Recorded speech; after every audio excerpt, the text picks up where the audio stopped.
आज शायद क्रिकेट की बात भी करनी चाहिए, क्योंकि मैं देख रहा था कि विराट कोहली ने टेस्ट क्रिकेट से रिटायरमेंट ले ली। कई भारतीयों की तरह वो मेरे भी फेवरेट क्रिकेटर हैं।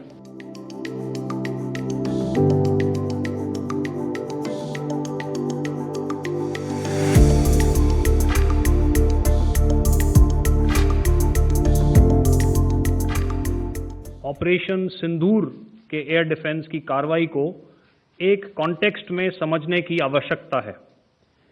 मैंने आपको कल बताया था कि पिछले कुछ सालों में आतंक की गतिविधियों का कैरेक्टर जो है उसमें कुछ बदलाव आ रहा था।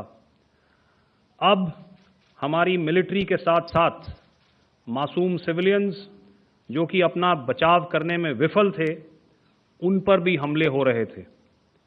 2024 में जम्मू सेक्टर में शिवखोरी मंदिर को जाते हुए यात्री और इस साल अप्रैल में पहलगाम में मासूम पर्यटक इस खतरनाक ट्रेंड के विशेष उदाहरण हैं।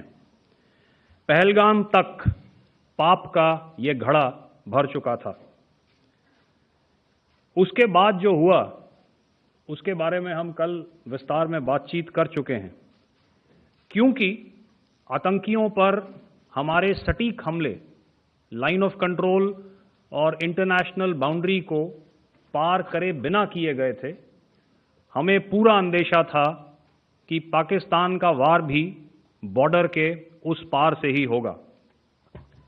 इसलिए हमने अपनी एयर डिफेंस की पूरी तैयारी पहले से ही कर ली थी। हमारी इन्वेंट्री में शामिल counter manned aerial systems, electronic warfare के साधन और एयर डिफेंस वेपन्स का इंडियन एयरफोर्स के इसी प्रकार के सिस्टम्स के साथ एक अनोखा मिश्रण किया गया। इसलिए आपने देखा कि जब जब पाकिस्तान एयरफोर्स ने हमारे एयरफील्ड्स और लॉजिस्टिक इंस्टॉलेशंस में 9 और 10 मई की रात को लगातार हमले किए, वो इस मजबूत एयर डिफेंस ग्रिड के सामने विफल हो गए। आपके सामने इस ग्रिड को एक तरीके से दर्शाया गया है।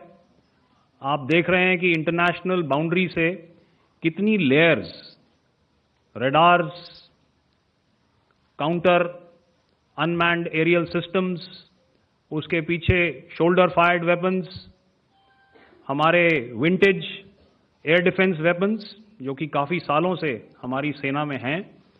एयर मार्शल भारती ने भी उसके बारे में बात करी। और लास्ट में हमारे modern air defence weapon systems. तो कोई मौका नहीं था कि पाकिस्तान एयरफोर्स ये मल्टी टियर डिफेंस को पार करके पीछे हमारी एयरफील्ड्स या लॉजिस्टिक इंस्टॉलेशंस को टारगेट कर पाए। ये जो डायग्राम आप अपने सामने देख रहे हैं, ये मुझे एक इंसिडेंट की याद दिला रहा है।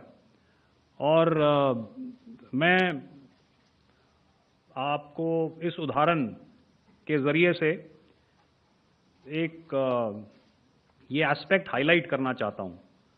जब मैं स्कूल में था तो तकरीबन मेरे ख्याल से ये 70 का दशक था, और उस समय इंग्लैंड और ऑस्ट्रेलिया के बीच में आज शायद क्रिकेट की बात भी करनी चाहिए, क्योंकि मैं देख रहा था कि विराट कोहली ने टेस्ट क्रिकेट से रिटायरमेंट ले ली। कई भारतीयों की तरह वो मेरे भी फेवरेट क्रिकेटर हैं। तो 70 के दशक में ऑस्ट्रेलिया और इंग्लैंड की फेमस एशेज सीरीज चल रही थी, और उस समय ऑस्ट्रेलिया के दो बहुत तेज गेंदबाज जो कि क्रिकेट हिस्ट्री में बड़ा उनका नाम है, जेफ थॉमसन और डेनिस लिली, उन्होंने अंग्रेजी बैट्समैन और उनकी बैटिंग लाइनअप को तहस नहस कर दिया था। और ऑस्ट्रेलियंस ने उस समय एक कहावत निकाली थी, that from ashes to ashes and from dust to dust, if Thommo don't get here then Lillee surely must. और अगर आप इस लेयर को देखें तो आप समझ जाएंगे कि मैं आपको क्या बताने की कोशिश कर रहा हूं। तो अगर आप सारे सिस्टम्स को पार कर भी गए तो आपको फिर भी एयरफील्ड या लॉजिस्टिक इंस्टॉलेशन या जो भी चीज़ को आप टारगेट कर रहे हैं उसमें पहुंचने से पहले कोई ना कोई इस लेयर्ड ग्रिड का सिस्टम जरूर गिरा देगा। जो दुर्दशा कल आपने पाकिस्तान एयरफील्ड्स की देखी और शायद आज भी एयर मार्शल भारती की प्रेजेंटेशन में, हमारी एयरफील्ड्स हर प्रकार से ऑपरेशनल हैं। यही नहीं, पाकिस्तान के ड्रोन्स और वेपनाइज्ड यूएवीज से की गई हमलावर कोशिशें भी इस ग्रिड के कारण नाकाम हुई और जो बचे कुचे ड्रोन्स थे उन्हें हमारे शोल्डर फायर्ड हथियारों से मार गिराया गया। मैं यहां पर अपनी बॉर्डर सिक्योरिटी फोर्स की भी सराहना करना चाहता हूं। उनके डायरेक्टर जनरल साहब से लेकर बॉर्डर पर तैनात बीओपी पर पहरा देने वाले आखिरी जवान भी हमारे इस अभियान में बढ़ चढ़कर शामिल हुए और बहुत बहादुरी से उन्होंने हमारा साथ दिया।